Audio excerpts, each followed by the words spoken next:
हत्ता युहक्किमूका, जब तक कि वो आपका फैसला ना मान ले, आपको हकम ना माने, आपको जज ना माने। और जज भी नहीं, मेरा और मौलाना हिफाजतुल्लाह साहब का झगड़ा हो गया, ये कहते हैं मेरी जमीन, मैं कहता मेरी जमीन। चलिए कुरान हदीस से फैसला कहा, दोनों ने कहा मान लेंगे, अल्लाह के रसूल जो फैसला करेंगे मान लेंगे। जर्जीस साहब के खिलाफ फैसला हो गया, मौलाना हिफाजतुल्लाह साहब के हक में फैसला हो गया। मैंने कहा ठीक है भाई, हदीस ये है और फैसला ये कर रही है तो कोई बात नहीं, मुझे मंजूर है। मैंने मान लिया, लेकिन मेरे दिल में थोड़ी सी तंगी आ गई। फैसला तो मान लिया, ठीक है आपने फैसला कर दिया कुरान और हदीस के मुताबिक, चलो जाओ मौलाना हिफाजतुल्लाह साहब आप जमीन के मालिक, मैंने दे दी, चलो ठीक है, मान तो लिया फैसला, लेकिन मेरे दिल में थोड़ी सी कदूरत आ गई। अरे काश ये हदीस मेरे हक में आई होती तो अच्छा होता, अल्लाह के रसूल का फैसला मेरे हक में हो गया होता तो अच्छा होता। इतनी सी तंगी मेरे दिल में आ गई। अल्लाह फरमाता है मोमिन नहीं, फैसला मानने के बावजूद मोमिन नहीं। सुम्मा ला यजिदू फी अनफुसिहिम हरजम मिम्मा क़ज़ैता, रसूल जो फैसला कर दे उसको बिला चूं चिरा तस्लीम कर लो, और कोई तंगी तुम्हारे दिल में नहीं आनी चाहिए। व युसल्लिमू तस्लीमा, तुम्हें पूरी तरीके से तस्लीम करना पड़ेगा उस फैसले को।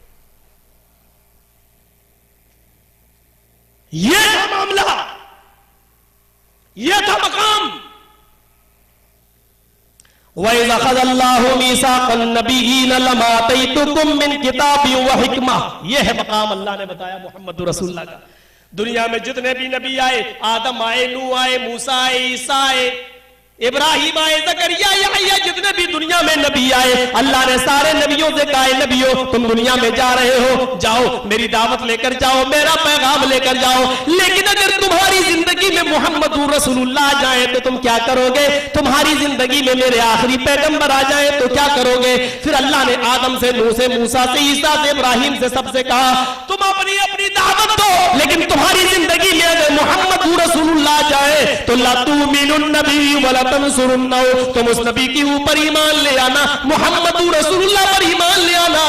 ला तुमिनुन नबी वला तंसुरुन्नहु, और तुम उनकी मदद भी करना, और तुम उनकी मदद भी करना, यानी तुम्हारी दावत खत्म, तुम्हारी किताब मंसूख, तुम्हारी नबुवत खत्म, अब तुम्हारी जिंदगी में मोहम्मद रसूलुल्लाह आ जाए तो तुम्हें मोहम्मद रसूलुल्लाह पर ईमान लाना पड़ेगा, बल्कि वो जो काम, जो पैगाम लेकर जाए उनकी मदद भी करना पड़ेगी। फरमाया आए नबियों, आए पैगंबरों, अक़ररतुम व अख़ज़्तुम अला ज़ालिकुम इस्री, क्या तुम मुझसे पक्का वादा कर रहे हो या नहीं? मुझसे पुख्ता जो पैमान ले रहे हो या नहीं? बताओ तुम वादा कर रहे हो या नहीं? तुम्हारी जिंदगी में मोहम्मद आ जाए सल्लल्लाहु अलैहि वसल्लम तो तुम उन पर ईमान लाओगे या नहीं? उनकी मदद करोगे या नहीं? सारे नबियों ने कहा क़ालू अक़ररना, हाय अल्लाह हम इकरार करते हैं मेरी जिंदगी में अगर मोहम्मद रसूलुल्लाह आ जाए तो हम अपनी दावत खत्म कर देंगे, मोहम्मद रसूलुल्लाह पर ईमान लाएंगे, हम उन्हीं के काम में उनकी मदद भी करेंगे।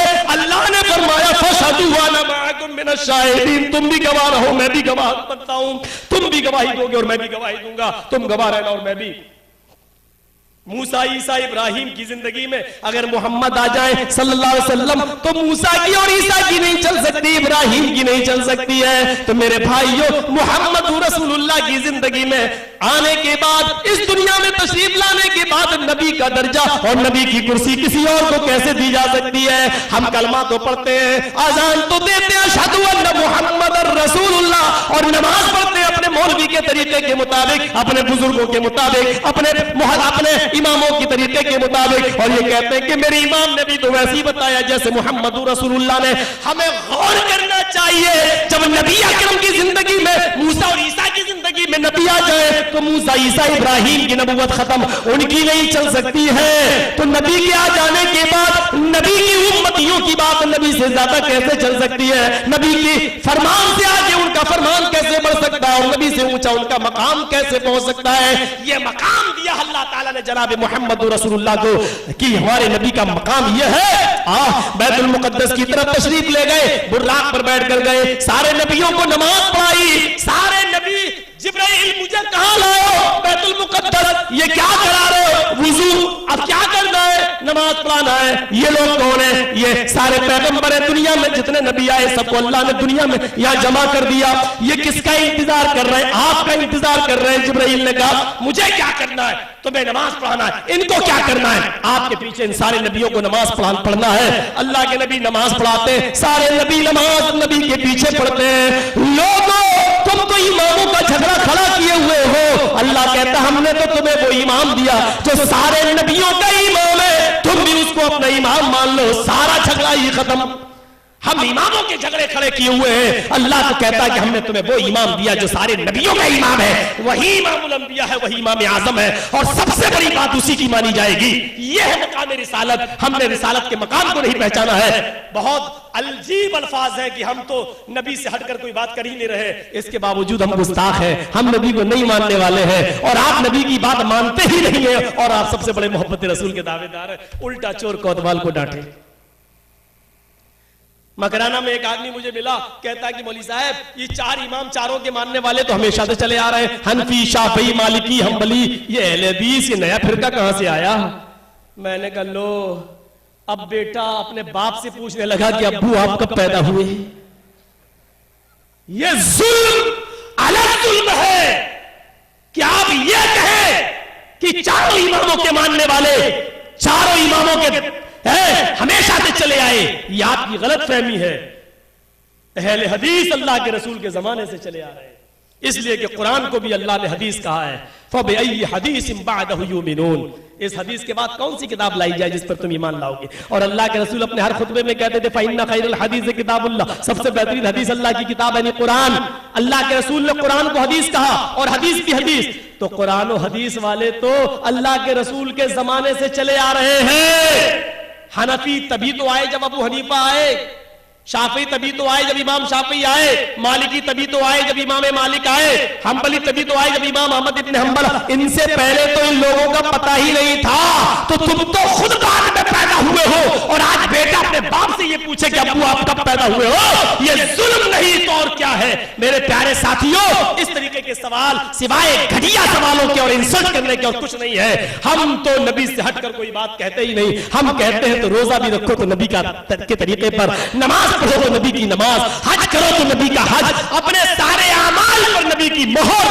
हम नबी से हटकर कोई बात करने को कहते ही नहीं है, फिर भी हम गुस्ताख है, फिर भी हम नबी को मानने वाले नहीं है। और आप नबी की एक बात न मानो, नमाज नबी के तरीके पर न पढ़ो, रोजा नबी के तरीके पर न रखो, तलाक नबी के तरीके पर न दो, तरावियां नबी के तरीके पर न पढ़ो, सारे काम नबी के तरीके पर न करो, तो आप सबसे ज्यादा रसूल को मानने के दावेदार बने फिर रहे हो। हमारे यहां इसको कहा जाता उल्टा चोर कोतवाल को डांटे। यह मकाम था। अल्लाह ताला ने कहा नबियों की नहीं चल सकती है, मोहम्मद रसूलुल्लाह के आ जाने के बाद उम्मतियों की कैसे चलेगी? महराज की दौलत से मालामाल किया, ये खैर कसीर। सुभानल्लज़ी असरा बिअब्दिही लैलन मिनल मस्जिदिल हराम इलल मस्जिदिल अक़सा। अजमेर में मेरा प्रोग्राम हुआ था, अजमेर में। अजमेर में अल्लाह का शुक्र, अब 3 मस्जिदें हो चुकी हैं अहले हदीस की, 4थी बन रही है अजमेर जैसी जगह पर। और वहां गया, एक बार छोटी जमात जरूर थी, वहां एक आदमी आगे कहता कि अरे तुम तो अल्लाह के रसूल को इंसान कहते हो, तुम्हारी तरह। मैंने कभी हाथ पैर में, चलने फिरने में, खाने पीने में हमारी तरह, मकाम मर्तबे में नहीं। मकाम मर्तबे में अल्लाह के बाद सबसे बड़ा दर्जा अगर किसी का है तो जनाब मोहम्मद रसूलुल्लाह का। तो कहा इंसान हमारी तरह इंसान थे, तो तुम जरा मेराज पे जाके दिखा। इसको कहते हैं ऊंट रे ऊंट, तेरी कौन सी कल सीधी। अल्लाह के रसूल एक ही रात में जन्नत देखा है, जहन्नम देखा है। अगर इंसान थे तो तुम भी इंसान हो, तो अगर इंसान होकर देख के आ गए एक ही रात में, तो तुम देख कर आओ। मैंने कहा तुम्हारे मुल्ला मौलवियों ने तुमको यही बताया है कि अल्लाह के रसूल मेराज पे गए थे। हम जिस मसलक से जुड़े हैं वो ये कहता है कि नबी नहीं गए थे बल्कि अल्लाह ले गया था। दोनों में फर्क है। तुम कहते हो नबी गए थे, हम कहते हैं नबी नहीं गए थे, अल्लाह ले गया। कुरान के अल्फाज तो वही है, सुभानल्लज़ी असरा बिअब्दिही, बाबरकत है वो जात जो ले गई अपने बंदे को। कुरान ने तो ये कहा अल्लाह ले गया।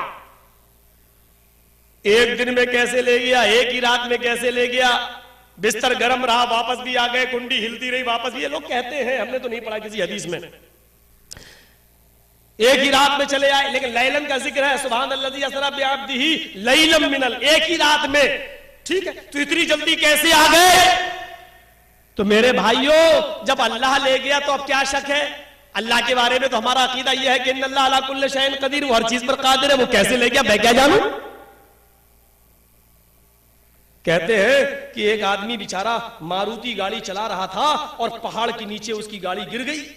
उसको मालूम था कि एक पेड़ निकला है पहाड़ की जड़ से, तो वो तो लटक गया उस पर, पूरी गाड़ी नीचे गिर गई, वो मर गए सब। लेकिन ये लटका है। अब नीचे झांक के देखता है तो 2-3 किलोमीटर गहरा खाई, ऊपर देख रहा है तो 2-3 किलोमीटर ऊंचा पहाड़, ना चढ़ सकता है ना छोड़ सकता है, तब क्या करें? ये वो आदमी था जो जिंदगी में कभी अल्लाह से डायरेक्ट मांगा ही नहीं, या गौस मदद, या पीर मदद, या बाबा मदद। नमाज पढ़ता था तो कहता था ख्वाजा मेरी नमाज अल्लाह तक पहुंचा दो। इसने कभी जिंदगी में अल्लाह को डायरेक्ट पुकारा ही नहीं। लेकिन आज पेड़ पे लटका है, नीचे देख के देख, छोड़ने की हिम्मत नहीं, और ऊपर चढ़ने की हिम्मत कहता नहीं अल्लाह मुझे बचा ले। अल्लाह ने फरिश्तों से कह रहा हूं देखो तो आज सड़े हुए मुंह से देखो तो आज कैसी आवाज निकल रही, कह रहा अल्लाह मुझे बचा ले, जिंदगी में कभी मुझे पुकारा ही नहीं, आज कह रहा अल्लाह मुझे बचा ले। फरिश्तों ने कहा मुझे तो आज भी भरोसा नहीं है इस आदमी पर, कुछ दाल में काला लग रहा है। अल्लाह ने कहा अच्छा इम्तिहान ले लेता हूं। फरिश्तों ने कहा ले ले, मेरी बात सही निकलेगी, ये दाल में काला निकलेगा। आज भी भरोसा नहीं इसके ऊपर। अल्लाह ने कहा मेरे बंदे तूने मुझे पुकारा कि बचा ले, मैं तुझे बचा लूंगा, लेकिन मेरी एक शर्त पूरी कर दे। कहता अल्लाह जल्दी बता क्या शर्त मैं पूरी कर दे, तू मुझे बचा ले। अल्लाह ने कहा मेरे बंदे मेरी शर्त है कि तू अपने दोनों हाथ छोड़ दे। पकड़ा, ऊपर देख के कहता अल्लाह बात तो तेरी ठीक है, लेकिन शर्त बड़ी तगड़ी है। अगर मैं दोनों हाथ छोड़ दूं नीचे गिरूं तो तू पहले ये बता कि बचाएगा कैसे? नीचे तो पक्की सड़क है, गिरूंगा मर जाऊंगा सर, तू बता कि बचाएगा कैसे? फरिश्तों ने कहा देख अल्लाह मैंने कहा था कि आज भी तेरे बंदे को तेरे ऊपर भरोसा नहीं है। अलग अलग देवी देवताओं के मानने वाले और अलग अलग बाबाओं को पुकारने वालों का यही अंजाम होता है। अल्लाह ने कहा मैं बचाऊंगा कैसे? मेरे बारे में सोच रहा, मैं कैसे बचाऊंगा? मुझसे सवाल कर रहा है कि मैं कैसे बचाऊंगा? बंदे छोड़ना तेरा काम, बचाना मेरा काम ना। पहले तू बता कि बचाएगा कैसे? जिद हुई, हाथ पैर काम करना बंद, कैल्शियम की कमी, आयरन की कमी, मरा, ऊपर से छूटा, हाथ नीचे गिरा, राम राम सत्य। अब राम राम सत्य हो गई। अब अल्लाह को माना नहीं, भरोसा नहीं किया तो काफिर होके मरा, हो गई राम राम सत्य, चला गया। या अल्लाह पर कामिल भरोसा नहीं होता है तो अल्लाह के रसूल को मेराज हुई, लेकिन अल्लाह ले गया। एक ही रात में बैतुल मुकद्दस जाना, जन्नत और जहन्नम की सैर कराना, सातों आसमान पे बुलाया जाना, जन्नत और जहन्नम को देखना, ये कैसे हुआ हमें नहीं मालूम, अल्लाह ले गया। इन्नल्लाह अला कुल्लि शैइन कदीर। अल्लाह की जात इस बात से खाली है कि उसके बारे में सोचा जाए कि वो कैसे है। अल्लाह के बारे में लफ्ज़ कैसा सोचना भी शिर्क है, उसके लिए कोई काम नामुमकिन नहीं है। मेराज, हाँ, इन तमाम चीजों के साथ साथ हौज़े कौसर भी नबी को मिली, हौज़े कौसर भी नबी को मिली। वो हौज़े कौसर, अल्लाह के नबी फरमाते हैं कि इन्नी फरतुकुम अलल हौज़, मैं हौज़ पर बैठा होऊंगा, तुम्हारा मीरे तारबा होऊंगा। बड़ा प्यारा वाकया सुना रहा हूं, और इसमें भी हमारे अंगूठे अंगूठे चूमने वाले लोगों का क्या हाल होगा जरा देखिएगा। और 18-18 मीटर का ताजिया बनाने वालों का अंजाम क्या होगा देखिएगा। इन्नी फरतुकुम अलल हौज़, मैं हौज़ पर बैठा होऊंगा, तुम्हारा मीरे कारवां होऊंगा। हौज़ का पानी बर्फ से ज्यादा ठंडा, कौसर, हौज़े कौसर बर्फ से ज्यादा ठंडा, दूध से ज्यादा सफेद, शहद से ज्यादा मीठा उसका पानी होगा। मम्मर्रा अलैया शरिबा, जो मेरे पास से गुजरेगा वो पिएगा, और जो एक बार पी लेगा, मन शरिबा लम यज़मा अबदा, उसको पूरे मुद्दत तक, जब तक हिसाब किताब ना हो जाए तब तक फिर उसको प्यास की हाजत ना होगी, शिद्दत ना होगी। जो एक बार पी लेगा फिर प्यास नहीं लगेगी। मैं पानी पिला रहा हूंगा कि एक कौम में फौज, एक गिरोह मेरे पास आएगा, वो भी पानी पीना चाहेगा, मेरी तरफ दौड़ेगा। अल्लाह के नबी फरमाते तुम युहाल बैनी वो बैनों, फिर मेरे और उनके दरमियान एक दीवार खड़ी कर दी जाएगी। फरिश्ते कहेंगे तुम पानी नहीं पी सकते, हटो, चलो दूर, हट जाओ। फरिश्ते उनको दूर करेंगे। अल्लाह के नबी कहेंगे अरे आने दो इनको, ये तो मेरे उम्मती है। हदीस के अल्फाज बुखारी के, अल्लाह के नबी कहेंगे यारिफूनी व आरफुहुम, ये मुझे पहचानते और मैं इनको पहचान रहा हूं। पता ये चला कि बिदअती जो वुजू बनाता है उसके आज़ाए वुजू चमकेंगे, नमाजें कबूल हो या ना हो, लेकिन जहां जहां वुजू का हिस्सा पहुंचा, पानी पहुंचा है, बिदअतियों के वो हिस्से चमक रहे होंगे। और अल्लाह के नबी इन बिदअतियों के आज़ाए वुजू के चमकने की बुनियाद पर इनको पहचानेंगे और कहेंगे इनको आने दो मेरे पास, ये तो मेरे उम्मती हैं। या आरिफूनी, ये मुझे जानते हैं, आरफूहुम, और मैं इनको जानता हूं, आने दो। तब फरिश्ते क्या कहेंगे, आप इनको जानते हैं? नहीं जानते। अल्लाह के नबी कहेंगे मैं इनको जानता हूं, फरिश्ते कहेंगे इन्नका ला तदरी, नहीं जानते आप। है, मैं नहीं जानता। हाजिर और नाजिर का अकीदा रख लेना बहुत आसान है, नबी को इल्म गैब का फतवा दे देना बहुत आसान है। इस हदीस की रोशनी में देखिए अल्लाह के नबी सल्लल्लाहु अलैहि वसल्लम कह रहे हैं कि मैं इनको जानता हूं, ये मेरे उम्मती है, इनके आज़ाए वुजू चमक रहे, आने दो इनको मेरे पास, मत रोको, पानी पीने आ रहे, हौज़े कौसर का पिलाऊंगा मैं इनको, आने दो। फरिश्ते कहेंगे इन्नका ला तदरी, नहीं जानते आप। क्या नहीं जानते?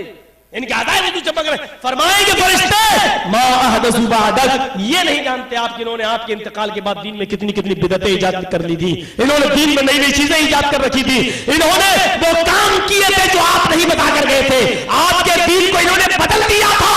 तब अल्लाह के नबी कहेंगे अच्छा इन लोगों ने मेरे इंतकाल के बाद मेरे दीन को बदल दिया था, है? तब अल्लाह के रसूल कहेंगे फरिश्तों की इस बात की तस्दीक करते हुए, अच्छा इन्होंने मेरे दीन को बदल दिया था, मैं जो पैगाम देकर आया था उसको चेंज कर दिया था, मेरे दीन में नई नई बिदअतें इजाद करी थी, ये लोग हैं। फरमाएंगे अल्लाह के नबी सुहकन सुहकन लिमन गय्यर दीनी, दूर कर दो मेरी नजरों के सामने से इनको जिन्होंने मेरे दीन को बदल दिया था।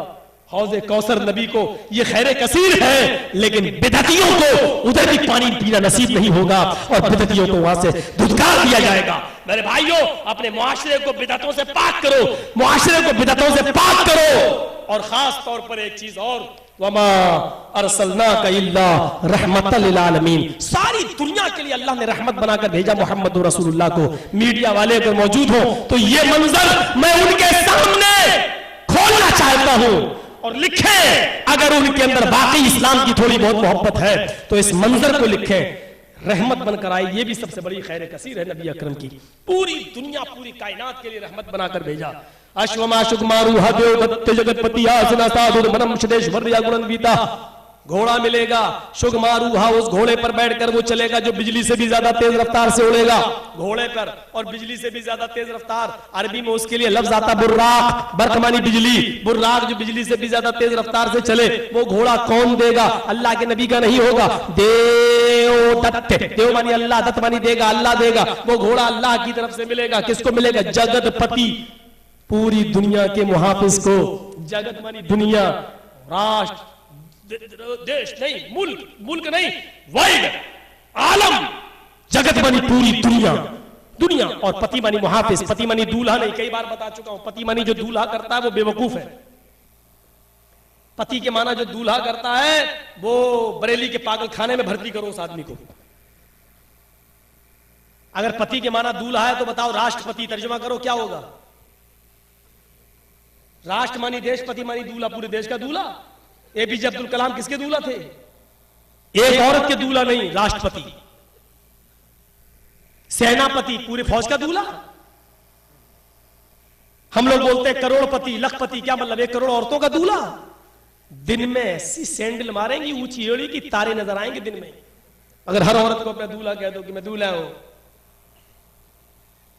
पति के माना होते मुहाफिज, पति के माना होते रक्षक, हिफाजत करने वाला। चूंकि पति, औरत के दूल्हा को पति कहा भी इसीलिए जाता है क्योंकि वो अपनी बीवी की इज्जत और आबरू का मुहाफिज होता है, उसकी पूरी जिंदगी की हिफाजत की जिम्मेदारी उसके ऊपर होती है, इसलिए पति कहा जाता है। और जगतपति, अल्लाह के रसूल के लिए क्या जुमला इस्तेमाल हुआ, जगतपति, पूरी दुनिया का मुहाफिज। हिफाजत रहमो करम की बुनियाद पर होती है, जिसके अंदर से रहमत निकाल ली जाए वो हिफाजत नहीं कर सकता। हिटलर की दास्तान पढ़ लो, सद्दाम हुसैन की तारीख पढ़ लो, जिसके अंदर से रहमत निकाल ली जाए, रहमो करम, वो मुहाफिज नहीं हो सकता है। हज्जाज इब्न यूसुफ को पढ़ लो, ये लोग मुहाफिज नहीं थे क्योंकि रहमो करम इनके अंदर से निकाल लिया गया था। और चूंकि अल्लाह के रसूल रहमत, अल्लाह ने मुहाफिज न कहकर रहमत कह दिया, वमा अरसलनाका इल्ला रहमतुल लिल आलमीन। ऐ नबी, हमने आपको रहमतुल लिल आलमीन बनाकर भेजा, क्योंकि जिसके अंदर जितनी रहमत होगी वो उतनी ज्यादा हिफाजत करेगा मुल्क की, देश की, वतन की, अवाम की। और फिर तारीख गवाह है, सीरत की किताबें गवाह है, हदीसें गवाह है मेरे भाइयों कि आपने मुआशरे की कितनी हिफाजत की है। अगर शराब की हुर्मत का ऐलान किया तो ये औरतों पर बहुत बड़ा रहम है। वरना देखो, जिस औरत का आदमी शराबी हो उस औरत की जिंदगी कैसी अजीरन बन जाती है। नबी अकरम की रहमत तो ये थी कि आखिरी वक्त है, इंतकाल का मौका है, लेकिन उस वक्त भी मिसवाक आप अपने दांतों पे कर रहे हैं। अपने साले से, हजरत आयशा के भाई से, अब्दुर्रहमान से आपने वो मिसवाक ले लियो करने लगे। फजर और जोहर के बीच में नबी का इंतकाल हो गया, लेकिन इस मौके पर भी मिसवाक कर रहे हो। मिसवाक करते करते वो गिर गई। हजरत आयशा ने वो मिसवाक दांतों से कुचल दी, नरम कर दी और दोबारा दे दी, लीजिए करिए। अल्लाह के नबी वो मिसवाक दोबारा करने लगे। हजरत आयशा कहती है, मुझे नबी की जुदाई का गम भी है, लेकिन खुशी यह है कि आखिरी वक्त में मेरा लुआब अल्लाह के नबी के लुआब से मिल गया। मेरी झूठी मिसवाक अल्लाह के नबी ने इस्तेमाल की, यानी मेरा थूक लुआब अल्लाह के नबी से के लुआब से मिल गया। ये मुझे फख्र है कि मेरा झूठा मिसवाक, झूठी मिसवाक अल्लाह के नबी ने कर ली। बीवी को फख्र है कि मेरी झूठी मिसवाक नबी कर रहे हैं, मेरे शौहर कर रहे हैं। हमारी बीवियां तो हमारा झूठा पानी भी नहीं पीती है, क्यों पिएंगी? सूरती जो खाते हो, बीड़ी जो पीते हो, तंबाकू जो खाते हो, बदबू आ रही पानी पी, अब बीवी पियो, मोहब्बत बढ़ती। कहां से मोहब्बत बढ़ी? नफरत और होगी। ये मोहब्बत बढ़ेगी? अब बेचारी मजबूरी में पी रही, तलाक न दे दे। हमारी बीवियां तो हमारा झूठा पानी पीने के लिए तैयार नहीं, बदबू जो मुंह से आ रही है।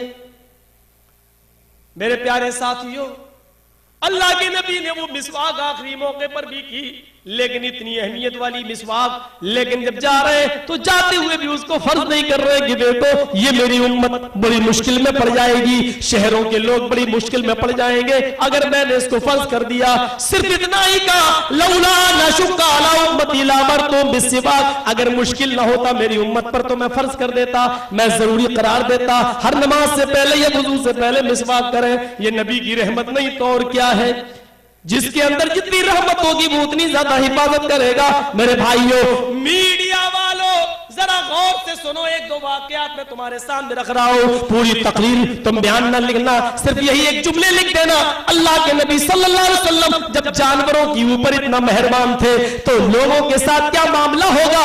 हदीस मुस्लिम की कहती है कि एक औरत ने अन्ना इमरातन बगियन, एक सरकश औरत थी, एक गलत औरत थी, बदचलन औरत थी, जानिया औरत थी, फाहिशा औरत थी, लेकिन वो अपने कस्टमर तलाश करने के लिए जा रही है, अपनी रोजी रोटी के लिए जा रही है। उसने रास्ते में कुत्ते को देखा जो प्यास की वजह से तड़प रहा है और कुएं के चारों तरफ चक्कर लगा रहा है, और जहां गीली जमीन देखता वहीं अपनी जबान बाहर निकाल कर उस गीली जमीन को चाटने लगता।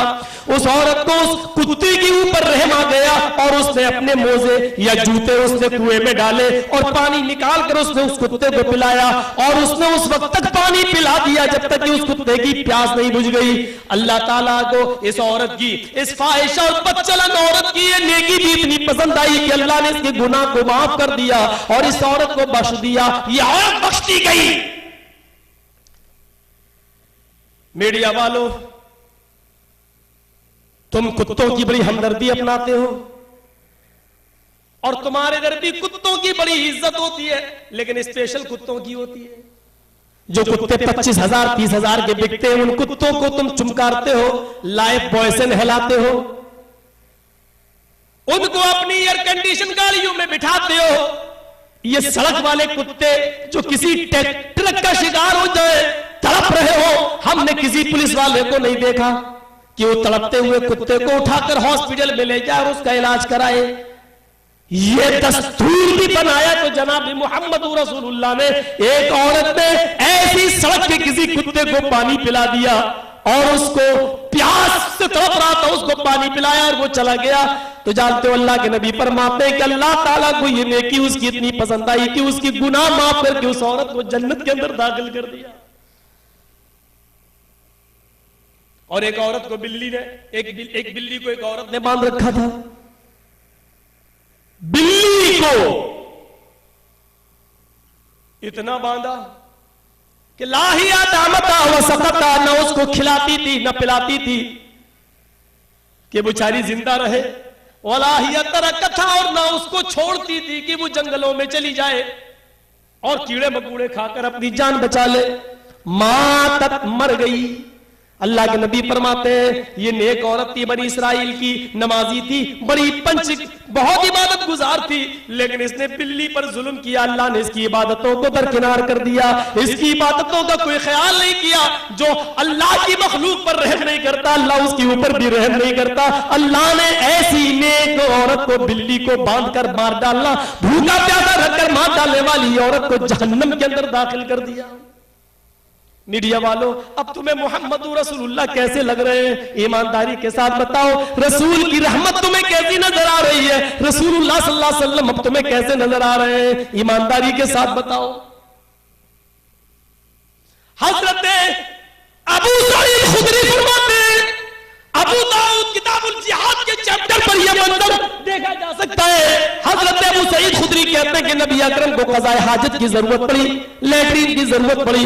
मैं उनका लोटा उठाए हुए था और पानी का बर्तन लेकर चल रहा था, यहां तक कि जंगल आ गया। अल्लाह के नबी ने कहा ये लोटा मुझे दे दो, मेरे हाथ में दे दो बर्तन, अब तुम यहीं बैठ जाओ, मैं जंगल में जाता हूं, झाड़ियों की आड़ में छिपकर मैं क़ज़ाए हाजत से फारिग होकर वापस आता हूं। अबू सईद खुदरी वहीं बैठ गए, अल्लाह के नबी चले गए। इतने में अबू सईद खुदरी की नजर अपने सर के ऊपर दरख्त के ऊपर पड़ी और दरख्त के ऊपर एक चिड़िया के 2 बच्चे चहचहा रहे थे। चिड़िया अपने बच्चों के लिए दाना लेने गई थी। अबू सईद खुदरी पेड़ पे चढ़े और वो चिड़िया के 2 बच्चे उतार लेते, छोटे छोटे बच्चे, और उनको खिला रहे हैं कि अपने घर ले जाएंगे और इनकी परवरिश करेंगे, इनको पाल पोस कर बड़ा करेंगे। इतने में चिड़िया आती है अपने मुंह में दाना लेकर। चिड़िया जैसी घोंसले में गई, उसने अपने बच्चों को गैर मौजूद नहीं पाया, उसके मुंह से दाना निकल गया, गिर गया, दाना गिर गया और वो चीखने लगी, ची ची करने लगी। अबू सईद खुदरी के पेड़ के नीचे, दरख्त के नीचे बैठे थे। इन बच्चों ने जब अपनी मां की आवाज सुनी तो ये बच्चे भी ची ची करने लगे। मां ने देख लिया ये बच्चे मेरे नीचे ही हैं, वो मां चिड़िया नीचे आती है। अबू सईद खुदरी जब उन बच्चों को देखते तो वो चिड़िया अबू सईद खुदरी के सर पे पर मारने लगती, यानी मेरे बच्चे मुझे दो, मेरे बच्चे मुझे दो। और जब अबू सईद खुदरी ऐसे ऊपर देखते तो वो चिड़िया ऊपर चली जाती, कहीं ये मुझे भी ना पकड़ ले, कहीं ये मुझे भी अरेस्ट ना कर ले, मुझे भी कैद ना कर ले। फिर जब वो नीचे देखते तो चिड़िया फिर पर मारने लगती और अपने बच्चों को मारना शुरू कर देती। इतने में अल्लाह के नबी आए, देखते हैं चिड़िया अबू सईद खुदरी के सरों पे पर मार रही है। चीखते हैं आए अबू सईद, इस चिड़िया को इसके बच्चों के साथ किसने तंग किया, इसको किसने तकलीफ पहुंचाई, इसको किसने दुख दिया? अबू सईद खुदरी, तुमने अच्छा नहीं किया, इस बच्चों को अपने हाथ में ले लिया। हमें जिस तरह अपने बच्चों से प्यार होता है, इस चिड़िया को भी अपने बच्चों से प्यार है। आए अबू सईद, इन बच्चों को छोड़ दो, इस चिड़िया के हवाले कर दो। आपकी आंखों में आंसू थे। अबू सईद खुदरी ने वो बच्चे छोड़े। फरमाते हैं कि चिड़िया ने फौरन एक बच्चे को अपने पर से दबाया और लेकर चली गई और उसने घोंसले में रखा, फिर दूसरे बच्चे को ले गई। अबू सईद खुदरी कहते चंद दिनों के बाद मेरा गुजर उसी बस्ती से फिर हुआ, उसी जंगल से फिर हुआ। मैंने देखा कि इतनी सी बात उस चिड़िया को नागवार गुजरी और उसने अपना ठिकाना ही बदल दिया। अब वो चिड़िया अपने बच्चों को वहां लेकर नहीं रही, कहीं और चली गई और घोंसला बना लिया। उसने समझ लिया कि मेरे बच्चे यहाँ महफूज नहीं है और मेरे बच्चों को कोई ना कोई यहाँ से ले जा सकता है। ये मोहब्बत नबी अकरम ने देखी, फरमाया आया अबू सईद, तुम इस चिड़िया को इसके बच्चे वापस कर दो। मीडिया वालों, जो चिड़ियों पर इतना मेहरबान हो, उसकी माँ के सिलसिले में इतना मेहरबान हो, वो रसूल बेकसूर लोगों को मारने की इजाजत कैसे देगा? वो नबी किसी को, बच्चों को, मासूम बच्चों को कत्ल करने की इजाजत कैसे देगा? वो नबी तलवार के जरिए इस्लाम कैसे फैलाएगा? ये जुल्म है, ये इंसाफ है तुम्हारा, ये इंसाफ है। आज उस शख्स का और उस पार्टी का जिसकी लहर चल रही है मीडिया में, ये इल्जाम है डरो नहीं, चंपुआ वालों, उड़ीसा के लोगों, तुम्हें डरने की जरूरत नहीं, जेल में मैं जाऊंगा और जाता ही हूं। 1 साल में 2 बार तो कन्फर्म है मेरे लिए, हर साल 1 साल में 2 मरतबा तो जेल जाना ही है। अभी फिर गया था। जुर्म क्या था मेरा? मैंने अहमदाबाद में जाकर इतना कह दिया, सिर्फ इतना कह दिया, और बड़ा दिलचस्प मामला था। मैंने इतना कह दिया कि सूरत की 2 सगी बहनों को 2 लोग रखे हुए थे, बड़ी बहन को बापूजी आसाराम और छोटी बहन को नारायण साईं। मैंने कहा गुजरात वालों फैसला करो, ये बाप बेटे हैं या सालू सालू, मुझे तो नहीं लगता बाप बेटे। इतना कहा, जेल में गया, वहीं से पकड़ लिया गया। 3 दिन के बाद मुझे हाजिरी हुई अहमदाबाद की अदालत में, तो मेरे वकील ने पूरे सबूत पेश किए। तो जज ने मुझसे कहा, जर्जी साहब आप अपनी सफाई में कुछ कहना चाहते हैं? मैंने कहा वाह साहब, बोलने की इजाजत दीजिए और मैं चुप रहूं? तब बोलिए। मैंने कहा मैं इन पुलिस वालों से पूछना चाहता हूं जिन्होंने मुझे गिरफ्तार किया है, जज साहब इतना बताइए कि यही खबर जो मैंने पेश की, ये दैनिक जागरण रहा, ये हिंदुस्तान टाइम्स रहा, ये हिंदुस्तान रहा, ये पेपर, मैंने सारी कटिंग रख दी।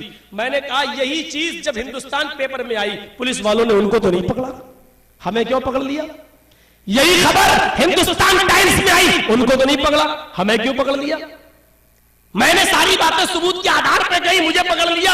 एनडीटीवी में ये बात आई, आज तक चैनल में आई, स्टार न्यूज पे आई, इनको क्यों नहीं पकड़ा, हमें क्यों पकड़ा? सारा सबूत जब हमने रख दिया, तो जज ने कहा उन पुलिस वालों से क्यों पकड़ा? मैंने कहा मैं बताऊं, इसलिए पकड़ा कि मेरी दाढ़ी है, मैं मौलवी हूं, मैं एक मुसलमान हूं। जज ने कहा नहीं, आपको पूरा इंसाफ मिलेगा, हिंदुस्तान के अंदर भी इंसाफ जिंदा है। और जज ने कहा कि जब सारे सबूत जर्जी साहब के पास मौजूद है तो तुमने गिरफ्तार क्यों किया? तुम लोग फसाद तुम लोग कराना चाहते हो, दंगा तुम लोग कराना चाहते हो। जर्जी साहब को बाइज्जत बरी, मैं अहमदाबाद के उस जज को सलाम करता हूं, इंसाफ किया उसने। जज साहब ने कहा जर्जी साहब को बाइज्जत बरी किया जाता है। मैंने कहा जज साहब वो 3 दिन जो जेल में रहा मैं, उसका क्या होगा? कहने लगे आप चाहें तो इन पुलिस वालों पर मानहानि का मुकदमा दायर कर सकते हैं। मैंने कहा यार मुकदमा दायर कर दूं, दिल में आया कर दूं, लेकिन फिर सोचा होगा कुछ नहीं, मोदी बचा लेगा, अहमदाबाद है, होगा कुछ नहीं। मैंने कहा इसलिए मैंने कहा जाने दीजिए जज साहब, छोड़ता हूं, अगर मैं भी इन पर केस कर दूंगा तो मुझ में और इनमें फर्क क्या रह जाएगा, जाने दीजिए, छोड़िए। लेकिन मुझे 3 दिन का अफसोस रहेगा जज साहब। जज ने कहा अगर 3 दिन का इतना ही अफसोस है तो सुनिए, अगर आप मानहानि का मुकदमा दायर नहीं कर रहे हैं, पुलिस वालों से कहा तुम्हारे ऊपर 25,000 रुपए का जुर्माना दो इनको जर्जी साहब को, 3 दिन नुकसान हुआ इनका। मैंने कहा ये मैं छोड़ूंगा नहीं, ये मैं ले लूंगा। पुलिस वालों ने बहुत कहा, मैंने कहा ना तुम लोग सबसे लेते आए हो, आज पहली बार दो, मैं छोड़ने वाला नहीं हूं तुमसे। उन्होंने कहा अच्छा ठीक है मैं दे दूंगा। मैंने जज से कहा जज साहब मुझे उम्मीद नहीं है कि ये दे देंगे। जज साहब ने कहा 12 घंटे की मोहलत, सिर्फ 12 घंटे में अगर 25,000 नहीं दिए, 13वां घंटा शुरू हुआ तो 50,000। 12 घंटे के अंदर अंदर मुझे 25,000 रुपए मिले, मैंने ले लिए। साफ सी बात बताऊं, आप जो भी इल्जाम लगाओ, मेरे बाप का कुछ नहीं जाएगा, लगाओ इल्जाम, मैंने लिए। लेकिन ये मैं नहीं बताऊंगा कि मैंने खर्च कहां किए। क्यों बताऊं? कोई जरूरी नहीं कि मैं आपको हर बात बताऊं। मेरे भाइयों ले लिए हमने, छोड़े नहीं है, क्योंकि ये कौम सबसे लेती आई है, देती नहीं थी। इसलिए मैंने सबक सिखाया ताकि ये हर किसी को आसानी के साथ न गिरफ्तार करें। हम तो हर साल में 2 बार जाते हैं जेल में, हमारी फिक्र मत करो, कोटा रिजर्व है मेरा। भेजते भी ये लोग हैं, छुड़वाते भी ये लोग हैं। बरेली में गया, बरेली में इन लोगों ने गिरफ्तार करवा दिया। 6 जेलर ने पूछा काम क्या करना आता है? मैंने कहा आपको दिख रहा मैं काम करने वाला आदमी हूं। कह रहे रोटी पकाना पड़ेगी या झाड़ू देना पड़ेगा। मैंने कहा मैं सिर्फ नमाज पढ़ाना जानता हूं, कुछ नहीं जानता। अब जज कहता माश बहुत अच्छा, वेरी गुड, यहां हमारी जेल में कोई इमाम ही नहीं है, लोगों को बड़ी दिक्कत होती है नमाज पढ़ाने की, चलिए ये तो बहुत अच्छा काम है। मैंने कहा चलो ये तो काम हम कर ही देंगे। अब नमाज पढ़ाना शुरू कर दिया। तो दूसरे लोग जो जेल में थे, बरेली में कौन लोग होंगे जेल में, कोई तलाक में गया, कोई इसमें गया, कोई उसमें गया। एक तो ऐसा आदमी था जो अपनी बीवी को सिगरेट जला के ऐसे जलाता था, बड़ी फख्र से बता रहा, मैंने खूब जलाया। हमको पता था। हमने कहा किस में आए हो? कैसी में आए? 300 आदमी मेरे साथ, उसमें 10-12 ही अहले हदीस रहे होंगे, बस सब वही थे। अब ये लोग टीम तैयार कर लेते हैं, मैं इनके पीछे नमाज नहीं पढ़ूंगा, ये ऊपर बांधते हैं, नहीं नहीं। हंगामा शुरू कर दिया। जेलर के पास गए, कहते हैं नहीं इमाम बदलो, हमें इमाम नहीं चाहिए, ये जर्जी साहब के पीछे हम नमाज नहीं पढ़ेंगे। जेलर ने डंडा उठाया, बड़ी मुश्किल से तो एक मौलवी मिला है, अब ये नमाज नहीं पढ़ाएगा तो कौन पढ़ाएगा? तुम अपने मौलवियों से कहो कि कत्ल करो, तब आओ यहां, चलो तुम पढ़ाओ, जाओ हटो। मैं कहां से लाऊं तुम्हारा मौलवी? जाओ तुम ही पढ़ाओगे नमाज। जुमे का खुतबा आधे घंटे का होता था, हमने 1.5 घंटा दे दिया उसी जेल में।